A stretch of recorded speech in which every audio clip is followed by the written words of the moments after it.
जय जय श्री सीताराम। आप सभी ने कभी ध्यान में या भगवान का स्मरण करते समय कभी भगवान से बात की है? यदि नहीं की है तो आज करते हैं, और यदि की है तो फिर भगवान की बड़ी कृपा है।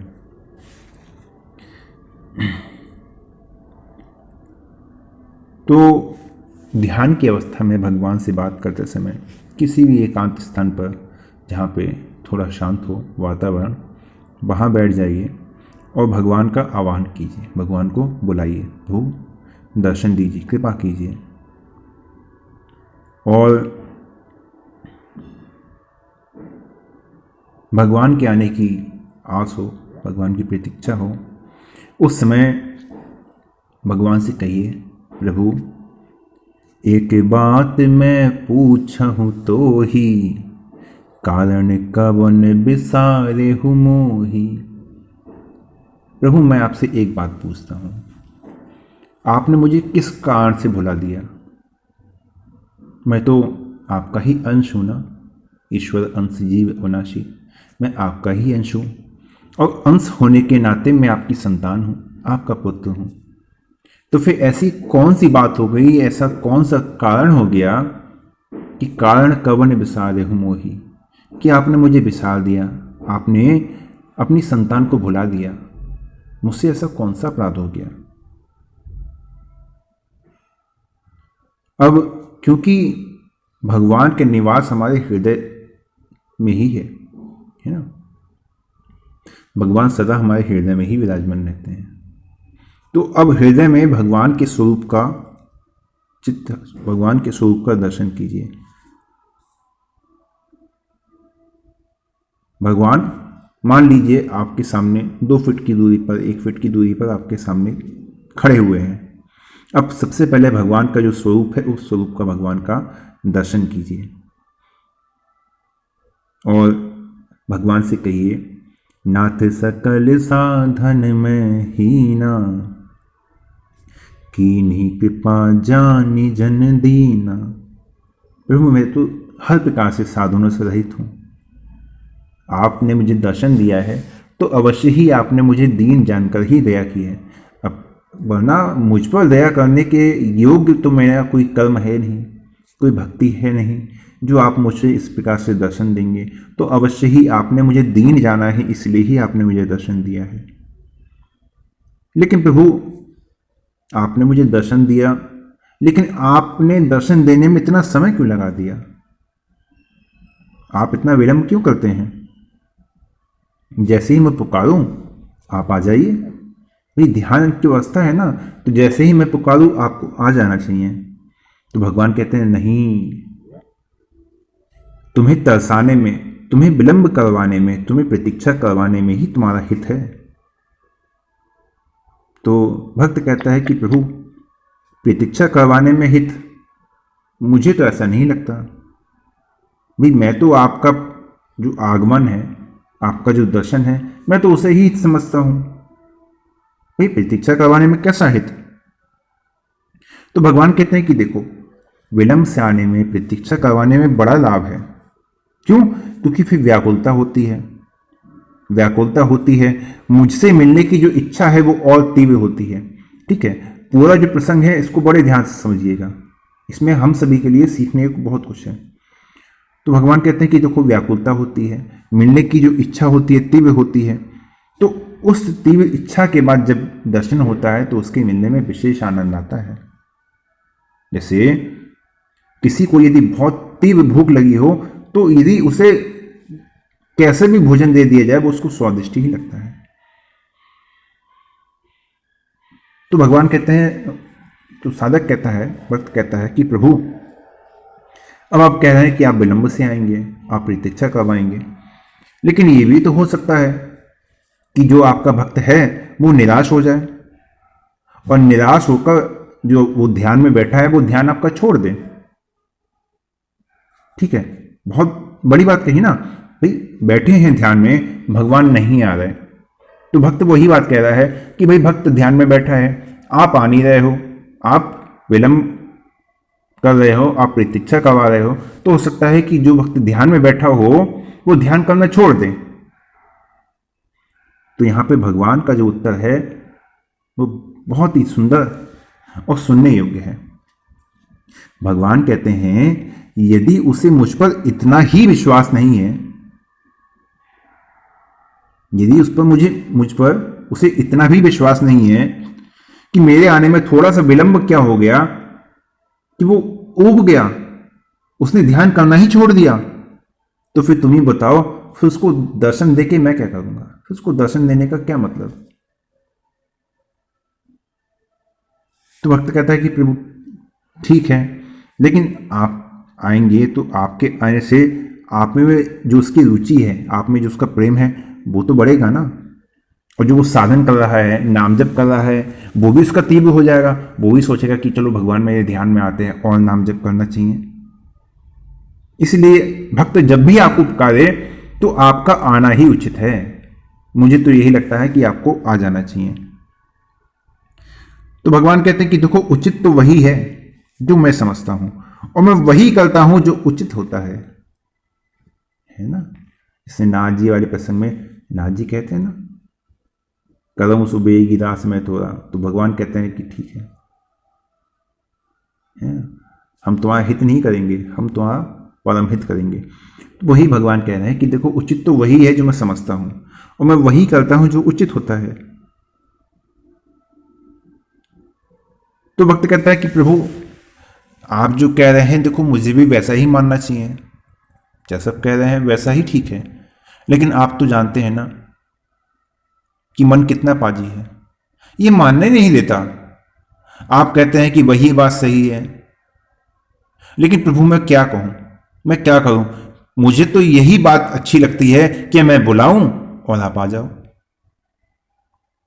तो प्रभु ये बतला दीजिए कि वो कौन सी पुकार है जिसके एक बार पुकारने के साथ ही आप आ जाते हैं। तो भगवान कहते हैं कि देखो, जब मेरा भक्त मेरे लिए ही, केवल मेरे लिए ही विरह से, प्रेम से व्याकुल होकर तड़पता है ना, तब मैं वैसे ही आता हूं जैसा मुझ में प्रेम और विश्वास करके गजेंद्र ने मुझे पुकारा था, तब मैं आ गया था। मैं वैसे ही आता हूं। या फिर प्रहलाद जी के समान जो निष्काम भाव वाले भक्त हैं, जो निष्काम भाव से मेरे भजन करने वाले हैं, उनके लिए तो मैं बिना बुलाए भी आ सकता हूं। क्यों? क्योंकि निष्काम भक्ति सर्वश्रेष्ठ है। जा ही न चाही कब छू तुम सन सहज सने, बस हो निरंतरता सोरा जी के। वो उनका अपना घर है, वो जब चाहे आ सकते हैं। तो भक्त कहता है कि प्रभु आप विरह से व्याकुल होने पर आते हैं, ये आपकी कैसी आदत है? ये आदत तो आपकी ठीक नहीं है। आप भी आपके विरह में भक्त को तड़पाते हैं, रुलाते हैं, ये कहां तक उचित है? तो भगवान कहते हैं कि देखो, इस विरह से जो व्याकुलता उत्पन्न होती है ना, ये बड़े ऊंचे दर्जे की स्थिति है, क्योंकि इससे प्रेम की वृद्धि होती है, और उस प्रेम की वृद्धि के बाद फिर भक्त मुझसे मेरा वियोग सहन नहीं कर सकता, और ऐसी स्थिति में फिर इसको सदा के लिए मेरी प्राप्ति हो जाती है। एक बार फिर मिलने के बाद फिर वो कभी मुझे छोड़ता ही नहीं। जैसे देखिए, भरत जी 14 साल तक विरह से व्याकुल रहे, और फिर उन्होंने मेरा साथ कभी नहीं छोड़ा। छोड़ा क्या? नहीं। फिर भरत जी ने भगवान का साथ कभी नहीं छोड़ा।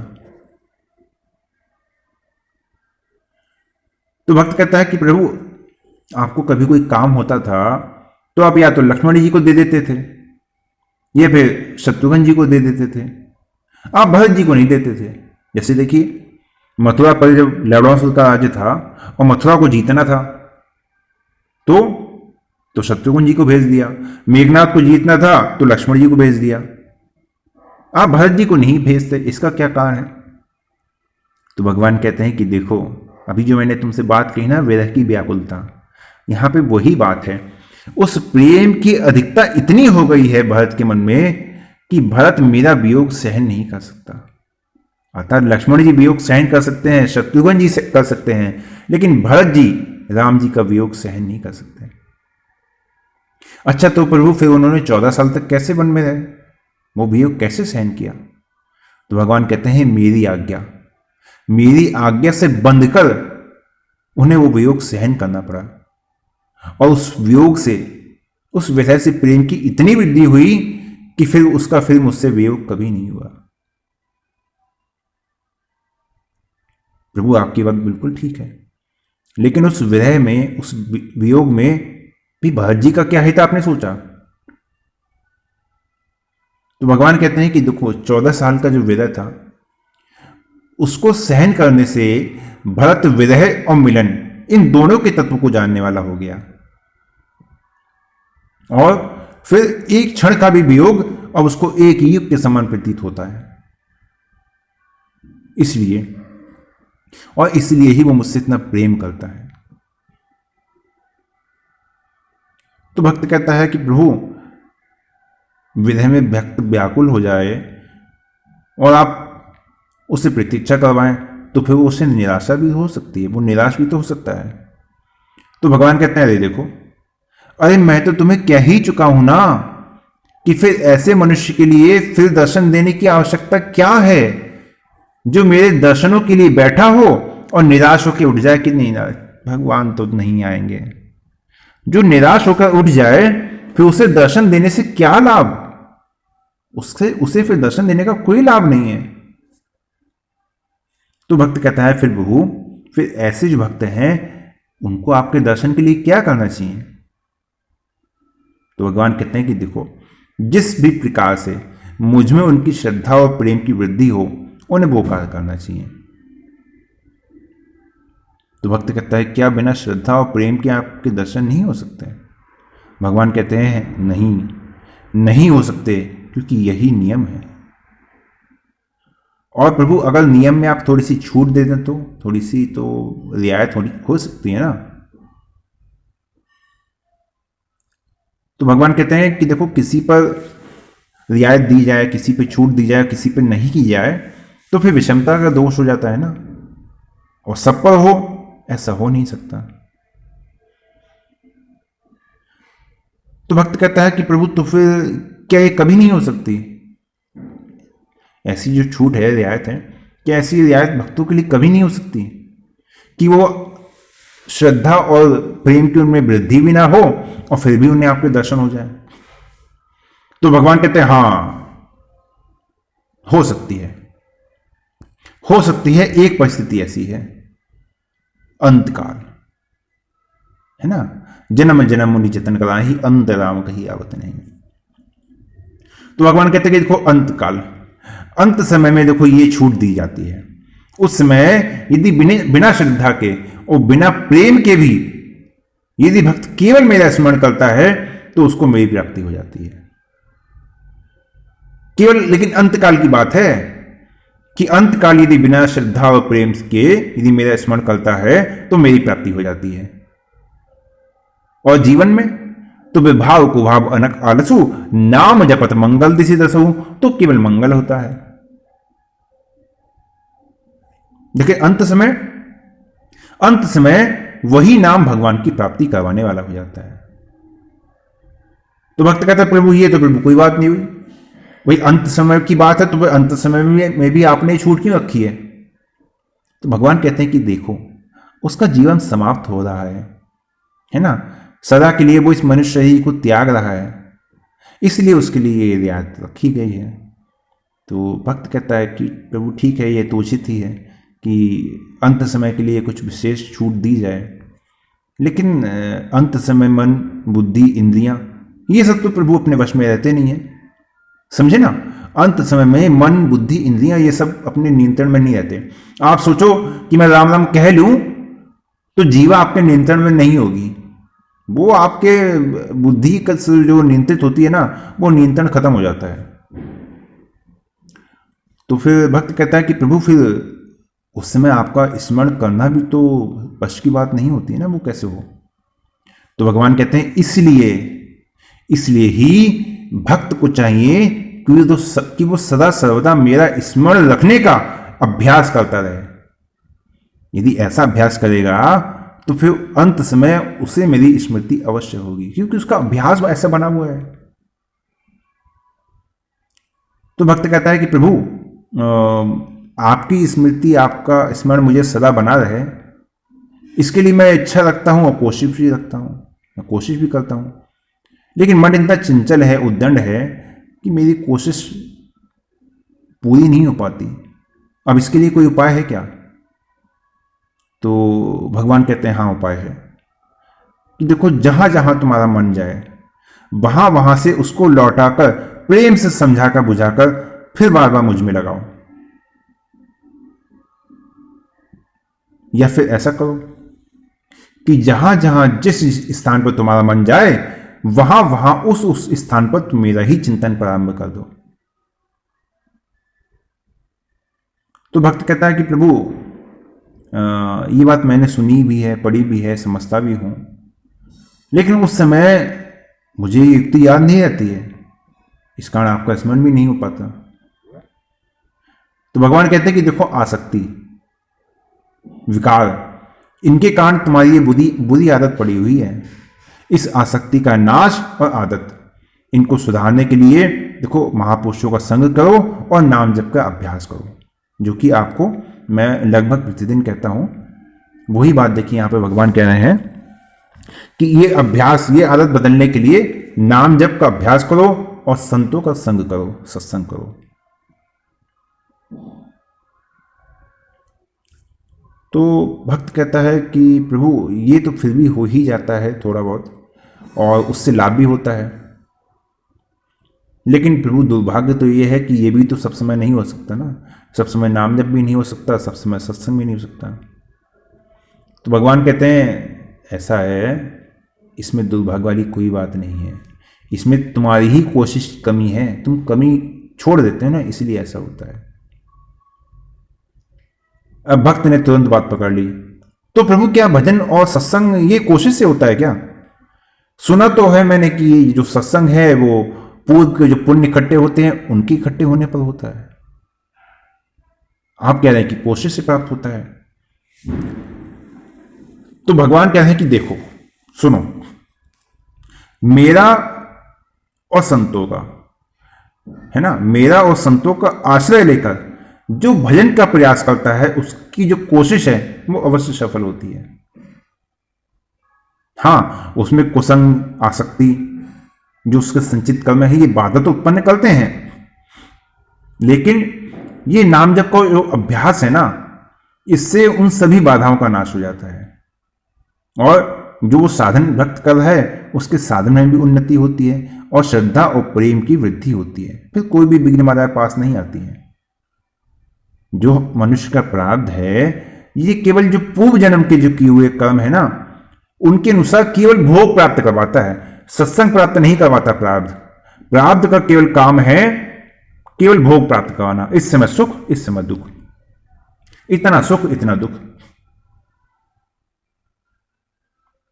लेकिन पूर्व के संचित जो पुण्य हैं, उनके अतिरिक्त जो श्रद्धा और प्रेम से प्रयास करते हैं, उनको मेरी कृपा से सत्संग भी मिल जाता है। तो भक्त कहता है कि प्रभु, बहुत से लोग सत्संग करने का प्रयास करते हैं लेकिन सत्संग नहीं मिलता, तो वो क्या करते हैं, फिर वो अपने भाग्य की निंदा करने लगता है, हमारी की तो किस्मत में ही नहीं है। तो प्रभु क्या ये ठीक है? तो भगवान कहते हैं कि देखो, ठीक है, लेकिन उसमें धोखा हो सकता है, साधन में ढिलाई आ सकती है, और जितना प्रयत्न करना चाहिए उतना करने पर भी यदि सत्संग ना हो तो ऐसा मानना चाहिए कि भाई इस विषय में प्रारब्ध की तो निंदा नहीं होनी चाहिए। देखिए, पहली बात तो कि प्रारब्ध की निंदा नहीं होनी चाहिए कि हमारी किस्मत में नहीं है, नहीं, अपितु स्वयं में श्रद्धा और प्रेम की जो कमी है उसकी निंदा होनी चाहिए कि मुझ में इतना प्रेम ही नहीं है, मुझ में इतनी श्रद्धा ही नहीं है कि मुझे सत्संग मिले। क्योंकि उसी श्रद्धा और प्रेम से जो तुम्हारा भजन बनेगा, उस भजन का जो प्राप्त बनेगा, उससे तुम्हें सत्संग मिल जाएगा। तो भक्त कहता है प्रभु आप सत्संग की इतनी महिमा क्यों कर रहे हैं? तो भगवान कहते हैं कि देखो, बिना सत्संग के ना तो भजन, ना ध्यान, ना ही सेवा का जो साधन है वो हो पाता है, और ना ही मुझ में अनन्य प्रेम ही हो सकता है। सत्संग के बिना मेरी प्राप्ति होनी कठिन है, इसीलिए मैं सत्संग की इतनी महिमा कहता हूं। तो प्रभु फिर बताइए, फिर सत्संग के लिए उपाय क्या किया जाए? तो भगवान कह रहे हैं कि देखो, तुम फिर पूछ रहे हो, अरे इसका उपाय तो मैं तुम्हें पहले ही बता चुका हूं कि श्रद्धा और प्रेम से सत्संग के लिए कोशिश करने पर, प्रयास करने पर मेरी कृपा से सत्संग मिल जाता है। तो भक्त कहता है प्रभु अब मैं सत्संग के लिए और भी कोशिश करूंगा, मैं और प्रयास करूंगा, है ना। आपसे भी मैं निष्काम प्रेम से, निष्काम भाव से, निष्काम प्रेम से भजन ध्यान निरंतर होने के लिए मैं आपसे मदद मांगता हूं कि आप मेरी सहायता कीजिए कि मेरा जो प्रेम भाव है ये निष्काम हो जाए, और प्रभु मैं सत्संग के लिए कोशिश करूंगा। मैं आपसे वचन देता हूं कि मैं सत्संग के लिए प्रयास करूंगा, मैं नाम जप का अभ्यास करूंगा। अब बात तो भक्त और भगवान की बहुत लंबी है, लेकिन इस प्रसंग को हम सभी कल आगे लेके चलेंगे। आज के लिए यहीं विश्राम देते हैं। जय जय श्री सीताराम।